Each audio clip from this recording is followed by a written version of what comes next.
अध्याय 15 मसीह का मन। क्योंकि प्रभु का मन, सम्मति एवं उद्देश्य किसने जाना है कि उसे सिखाए, परंतु हम में मसीह का मन है। 1 कुरिन्थियों 2:16। मैं विश्वास करती हूँ कि आपने अब तक सही विचारों का चयन करने के विषय में निर्णय ले लिया होगा। तो अब हम उन विचारों को देखें जो परमेश्वर के अनुसार सही है। बहुत से विचार निश्चित रूप से ऐसे होते हैं जो यीशु ने गलत ठहराए थे जब वह इस पृथ्वी पर था। यदि हम उसके पद चिन्हों पर चलना चाहते हैं तो हमें भी उसी प्रकार सोचना होगा जैसा वह सोचता था। हो सकता है इस क्षण आप ऐसा सोच रहे हो, जॉयस, यह असंभव है। यीशु श्रेष्ठ था। मैं अपनी सोच को अच्छा तो कर सकता हूँ, परंतु मैं उसकी तरह कभी नहीं सोच पाऊंगा। बाइबल हमें बताती है कि हम में मसीह का मन है। एक नया हृदय और आत्मा, एक नया हृदय और नई आत्मा। मैं तुमको नया मन दूंगा और तुम्हारे भीतर नई आत्मा उत्पन्न करूंगा, और तुम्हारी देह में से पत्थर का हृदय निकालकर तुमको मांस का हृदय दूंगा। मैं अपना आत्मा तुम्हारे भीतर देकर ऐसा करूंगा कि तुम मेरी विधियों पर चलोगे और मेरे नियमों को मानकर उनके अनुसार करोगे। यहेजकेल 36:26-27। मसीह होने के कारण आपके और मेरे पास एक नया स्वभाव है जो वास्तव में परमेश्वर का स्वभाव है, जिसे उसने हमारे नए जन्म के समय हमारे अंदर डाल दिया था। इन पदों में हम देख सकते हैं कि परमेश्वर जानता था कि यदि हम उसके नियमों का पालन करेंगे और उसके बताए हुए मार्ग पर चलेंगे, तब उसे अपना आत्मा और नया हृदय और मन हमें देना होगा। रोमियो 8:6 शरीर का मन और आत्मा का मन के विषय में कहता है, शरीर पर मन लगाना तो मृत्यु और आत्मा पर मन लगाना जीवन है। जीवन और मृत्यु के इस भेद को यदि हम सीख जाए तो हम बहुत अधिक उन्नति कर सकते हैं। यदि आप कोई ऐसा कार्य कर रहे हैं जिसका अंत मृत्यु है, तो इसी क्षण वह कार्य छोड़ दें। जब ऐसे विचार आपके मन भर जाए जिसका अंत मृत्यु है, तब आप तुरंत जान जाते हैं कि यह आत्मा का मन नहीं है। इसको समझने के लिए मान लीजिए कि मैं किसी अन्याय के विषय में सोच रहा हूं जो किसी दूसरे व्यक्ति के द्वारा मुझ पर हुआ है, और मैं क्रोधित हो रहा हूं। मैं यह सोचना आरंभ कर दूंगा कि मैं उस व्यक्ति को कितना नापसंद करता हूं। यदि मैं तीव्र बुद्धि वाला हूं तो मैं यह जान जाऊंगा कि मैं मृत्यु भर गया हूं। मैं अव्यवस्थित, व्यग्र एवं तनावपूर्ण स्थिति में आ जाऊंगा। मैं शारीरिक व्यथा का भी अनुभव कर सकता हूँ। सिर में दर्द, पेट में दर्द अथवा थकान मेरे गलत तरीके से सोचने के यह फल हो सकते हैं।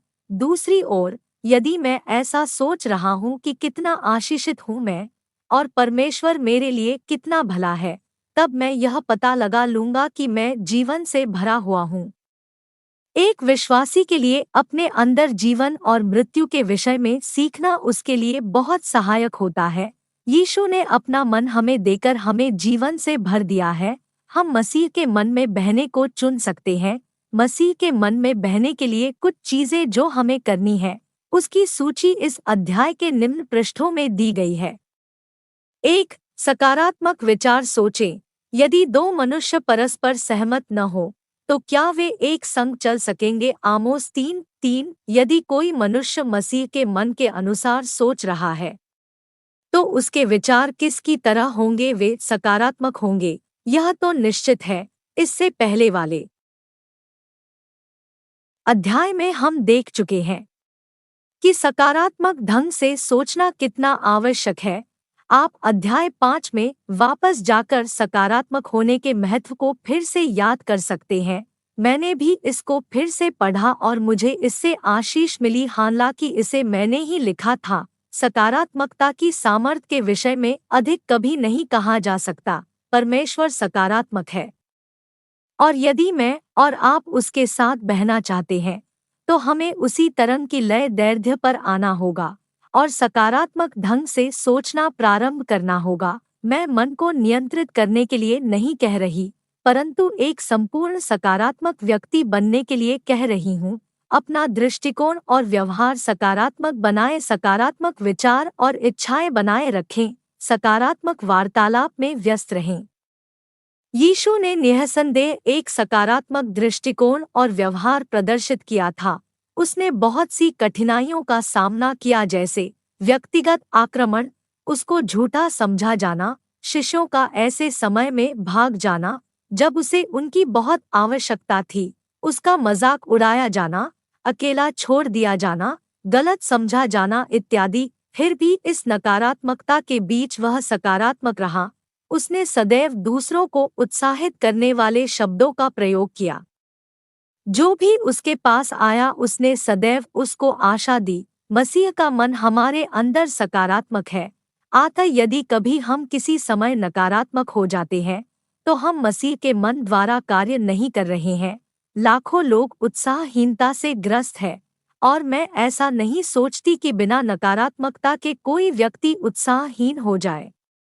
जब तक उसके अंदर कोई शारीरिक रोग न हो, ऐसी दशा में नकारात्मकता समस्याओं और उनके लक्षणों को बढ़ा देता है। भजन संहिता 3:3 के अनुसार परमेश्वर हमारी महिमा है और हमारे मनों को ऊंचा करने वाला है। वह हर एक चीज ऊंची करता है। हमारी आशा, हमारा व्यवहार, हमारी मनोवृत्ति, हमारा सिर, हाथ और हृदय, हमारा संपूर्ण जीवन, वह हमारा दैवीय उठाने वाला है। परमेश्वर हमें ऊंचा उठाना चाहता है और शैतान हमें नीचे दबाता है। शैतान हमारे जीवन की नकारात्मक अवस्थाओं एवं घटनाओं का प्रयोग करके हमें नीचे दबाता है। दबाना शब्द का अर्थ है आत्माओं में नीचे उतर जाना है। दुखी एक वेबस्टर के अनुसार आसपास के स्थान से नीचे उतर जाना है। खाली स्थान हमारे पास नकारात्मक विचारों को सोचने का अवसर आ जाता है, परंतु वे हमें और भी नीचे ढकेल देते हैं। नकारात्मकता हमारी समस्याओं को सुलझा नहीं सकती, परंतु इन्हें और बढ़ा देती है। उदासीनता पर विजय। भजन संहिता 143:3-10 उदासीनता का वर्णन करता है और कैसे उस पर विजयी हो सकते हैं, यह बताता है।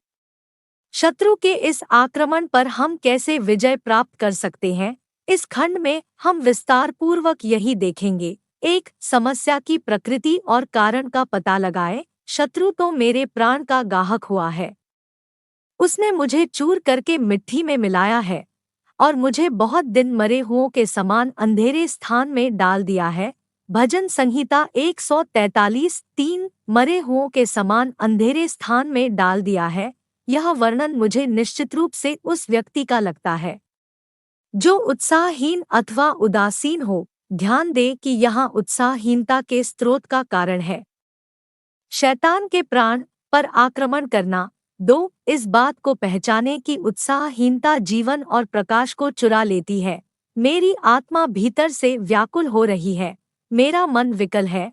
भजन संहिता 143:4 एक व्यक्ति की आत्मिक स्वतंत्रता और सामर्थ्य पर उत्साहहीनता निर्दयता के साथ राज्य करती है।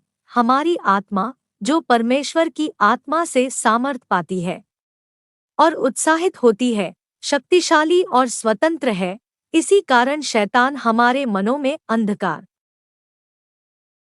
और खिन्नता भरकर आत्मा की शक्ति और स्वतंत्रता को नष्ट करना चाहता है। जैसे ही आप यह समझते हैं कि उत्साहहीनता का हमारे अंदर आगमन हो रहा है, तुरंत उसका विरोध करें। जितना अधिक आप देर लगाएंगे उतना ही कठिन इसका विरोध करना हो जाएगा। 3, अच्छे दिनों को याद रखें। मुझे प्राचीन काल के दिन स्मरण आते हैं। मैं तेरे सब अद्भुत कामों पर ध्यान करता हूँ और तेरे काम को सोचता हूँ। भजन संहिता 143:5 इस पद में अपनी दशा को देखते हुए दाऊद के उत्तर को हम देखते हैं। स्मरण करना, मनन करना और विचार करना, यह सब मन के कार्य है। वह यह भली भांति जानता है कि उसके विचार उसकी इच्छाओं पर प्रभाव डालेंगे, अतः वह ऐसी चीजों पर विचार करने व्यस्त हो जाता है जिससे वह अपने मन पर हुए आक्रमण पर विजय प्राप्त कर सके। 4, समस्याओं में परमेश्वर की प्रशंसा करें। मैं तेरी ओर अपने हाथ फैलाए हुए हूँ, सूखी भूमि के समान मैं तेरा प्यासा हूँ। भजन संहिता 143:6। दाऊद प्रशंसा के महत्व को जानता है। वह आराधना में अपने हाथों को उठाता है। वह अपनी आवश्यकता की घोषणा करता है। उसकी आवश्यकता है परमेश्वर, केवल परमेश्वर ही उसे संतुष्ट कर सकता है। जब लोगों को किसी चीज की आवश्यकता होती है और उसे वह गलत स्थान में ढूंढते हैं, तब वे उत्साहहीन हो जाते हैं। इससे उनकी समस्याएं और बढ़ जाती है।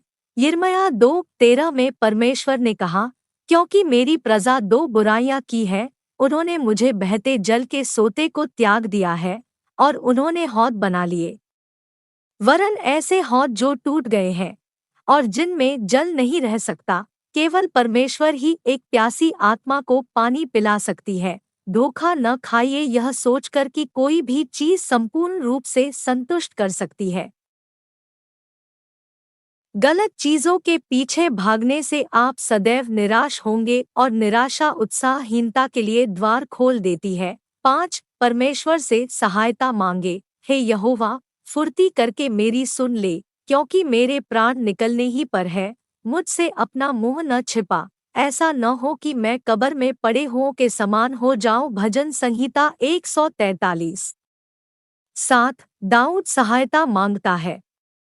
मूलतः वह कह रहा है, परमेश्वर फुर्ती कर, क्योंकि तेरे बिना मैं अधिक दिनों तक जीवित नहीं रह पाऊंगा। 6. परमेश्वर की सुने, अपनी करुणा की बात मुझे शीघ्र सुना, क्योंकि मैंने तुझी पर भरोसा रखा है। जिस मार्ग से मुझे चलना है वह मुझको बता दे, क्योंकि मैं अपना मन तेरी ही ओर लगाता हूँ। भजन संहिता 143:8। दाऊद यह जानता है कि उसे परमेश्वर के कहने पर ध्यान लगाना है। उसे परमेश्वर के प्रेम और करुणा का निश्चय है। उसे परमेश्वर के निर्देशों और ध्यान की आवश्यकता। 7. छुटकारे के लिए प्रार्थना करें।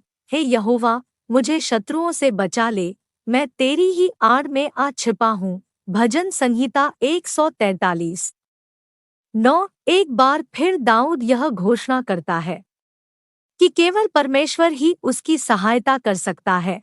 इस बात पर विशेष ध्यान दें कि इस पूरे संभाषण में दाऊद अपना मन समस्या पर न रख कर परमेश्वर पर रख रहा है। 8. परमेश्वर के ज्ञान, बुद्धि और अगुवाई की खोज करें। मुझको यह सिखा कि मैं तेरी इच्छा कैसे पूरी करूं, क्योंकि मेरा परमेश्वर तू ही है। तेरा भला आत्मा मुझको धर्म के मार्ग में ले चले। भजन संहिता 143:10। संभवतः दाऊद यह सूचित कर रहा है कि वह परमेश्वर की इच्छा के बाहर चला गया है और उसकी आत्मा पर आक्रमण का एक द्वार खोल दिया है। वह परमेश्वर की इच्छा में ही रहना चाहता। सबसे सुरक्षित स्थान यह ही है, क्योंकि वह यह जान गया है कि सबसे सुरक्षित स्थान यह ही है। तब वह निवेदन करता है कि परमेश्वर दृढ़ करने में उसकी सहायता करता है। मैं विश्वास करती हूँ कि यह वाक्यांश मुझको धर्म के मार्ग में ले चल उसकी अव्यवस्थित भावनाओं को दर्शाते हैं। वह समथर भूमि पर रहना चाहता है, ऊबड़ खाबड़ भूमि पर नहीं। अपने हथियारों का प्रयोग करें, क्योंकि हमारी लड़ाई के हथियार शारीरिक शरीर एवं लहू के हथियार नहीं, पर गढ़ों को ढा देने के लिए परमेश्वर के द्वारा सामर्थी है। इसलिए हम कल्पनाओं का और हर एक ऊंची बात का जो परमेश्वर की पहचान के विरोध में उठती है, खंडन करते हैं और हर एक भावना को कैद करके मसीह का आज्ञाकारी बना देते हैं। 2 कुरिन्थियों 10:4-5। शैतान उत्साहहीनता का प्रयोग करके लाखों मनुष्यों को अंधकार और निराशा के गड्ढे में डाल देता है। उत्साहहीनता का परिणाम है आत्महत्या। आत्महत्या करने वाला व्यक्ति वह होता है जो इतना अधिक नकारात्मक बन गया हो कि उसे भविष्य के लिए कोई भी आशा न दिखाई देती हो। याद करें, नकारात्मक भावनाएं नकारात्मक विचारों से ही आती है। मन ही वह युद्ध भूमि है जहां लड़ाई जीती या हारी जाती है। आज ही सकारात्मक बनने का चयन करें, नकारात्मक कल्पनाओं को छोड़ दें। अपने विचारों को मसीह का आज्ञाकारी बना दे। 2 कुरिन्थियों 10:5 वर्टिकल बार 2 परमेश्वर का मन रखें, जिसका मन तुझ में धीरज धरे हुए है, उसकी तू पूर्ण शांति के साथ रक्षा करता है, क्योंकि वह तुझ पर भरोसा रखता है। यशायाह 26:3। यीशु की संगति अपने स्वर्गीय पिता से लगातार रहती थी। किसी के साथ पूर्ण संगति रखना असंभव है जब तक आप अपना मन उस व्यक्ति पर न रखें। यदि मैं और मेरे पति एक साथ मोटर कार में हैं और वह मुझसे बात कर रहे हों और मेरा मन किसी और चीज पर लगा हो, तब हम निश्चित रूप से संगति में नहीं हैं, क्योंकि मैं अपना पूरा ध्यान उन्हें नहीं दे रही हूँ। अतः मैं यह विश्वास के साथ कह सकती हूँ कि यदि किसी व्यक्ति के विचार मसीह के मन अनुरूप है, तो उसका मन परमेश्वर पर और उसके सामर्थी कार्यों पर होगा। परमेश्वर और उसके कार्यों पर ध्यान दे। मेरा जीव मानो चर्बी और चिकने भोजन से तृप्त होगा, और मैं जय जयकार करके तेरी स्तुति करूँगा। जब मैं बिछौने पर पड़ा तेरा स्मरण करूँगा, तब रात के एक पहर में तुझ पर ध्यान करूँगा। भजन संहिता 63:5-6। मैं तेरे सब कामों पर ध्यान करूँगा और तेरे बड़े कामों को सोचूंगा। भजन संहिता 77:12। मैं तेरे उपदेशों पर ध्यान करूँगा और तेरे मार्गों की ओर दृष्टि रखूँगा। भजन संहिता 119:15। मुझे प्राचीन काल के दिन स्मरण आते हैं। तेरे सब अद्भुत कामों पर ध्यान करता हूँ और तेरे काम को सोचता हूँ। भजन संहिता 143:5। दाऊद ने बहुधा परमेश्वर पर, उसकी अच्छाई पर, उसके कार्यों और मार्गों पर ध्यान लगाने के लिए कहा है। परमेश्वर की अच्छाई और उसके हाथों के अद्भुत कार्यों पर सोचने से हमारा अद्भुत रीति से उत्थान होता है।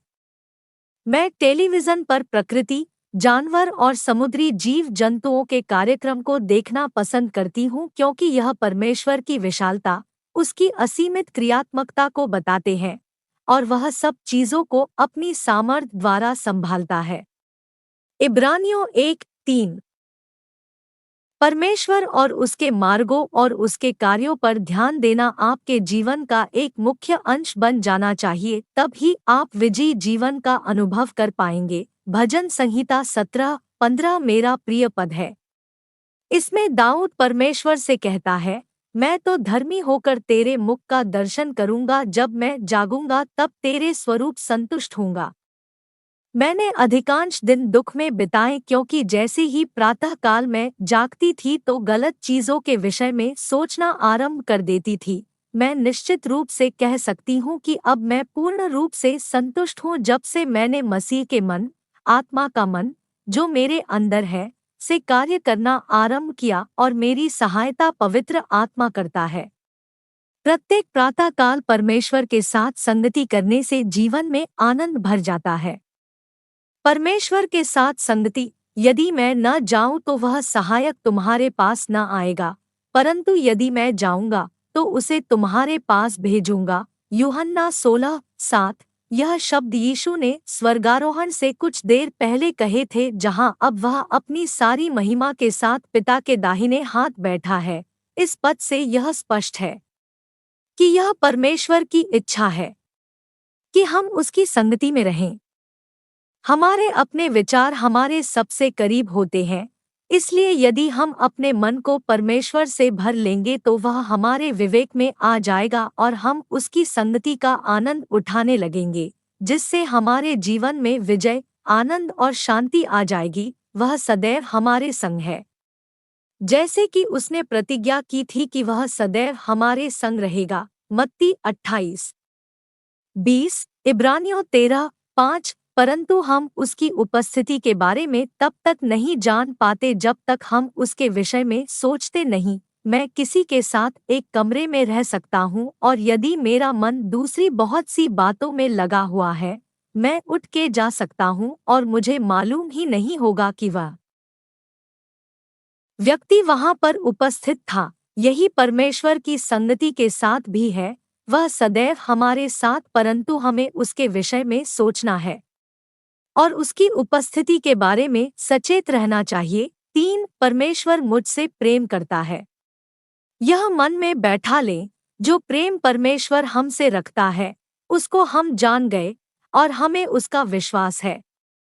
परमेश्वर प्रेम है और जो प्रेम में बना रहता है वह परमेश्वर में बना रहता है और परमेश्वर उसमें बना रहता है। 1 यूहन्ना 4:16। मैंने यह सीखा है कि जो बात परमेश्वर के प्रेम के लिए सत्य है वही उसकी उपस्थिति के लिए भी सत्य है। यदि हम उस प्रेम पर जो वह हमसे करता है कभी ध्यान न दे तब हम यह अनुभव भी नहीं करेंगे। इफिसियों 3 में पौलुस प्रार्थना करता है कि लोग परमेश्वर के प्रेम का अनुभव करें जो वह उनसे करता है। बाइबल कहती है कि वह हमसे प्रेम करता है, परंतु परमेश्वर की संतानों में से कितनों ने परमेश्वर के प्रेम का अनुभव किया है। मुझे याद है जब मैंने life in the word ministries आरंभ की थी, प्रथम सप्ताह मुझे सभा का संचालन करना था। मैंने परमेश्वर पूछा कि वह मुझसे कौन सा संदेश दिलाना चाहता है और उसने उत्तर दिया, मेरे लोगों से कहना कि मैं उनसे प्रेम करता हूँ, वे यह जानते हैं। मैंने कहा, मैं उन्हें कोई ऐसी चीज सिखाना चाहती हूँ जो वास्तव में सामर्थी हो। यूहन्ना 3:16 वाला संडे स्कूल का पाठ नहीं। परमेश्वर ने मुझसे कहा, बहुत थोड़े ही मनुष्य ऐसे जो वास्तव में यह जानते हैं कि मैं उनसे कितना अधिक प्रेम करता हूँ। यदि वे यह जान जाए तब उनका व्यवहार ही बदल जाएगा।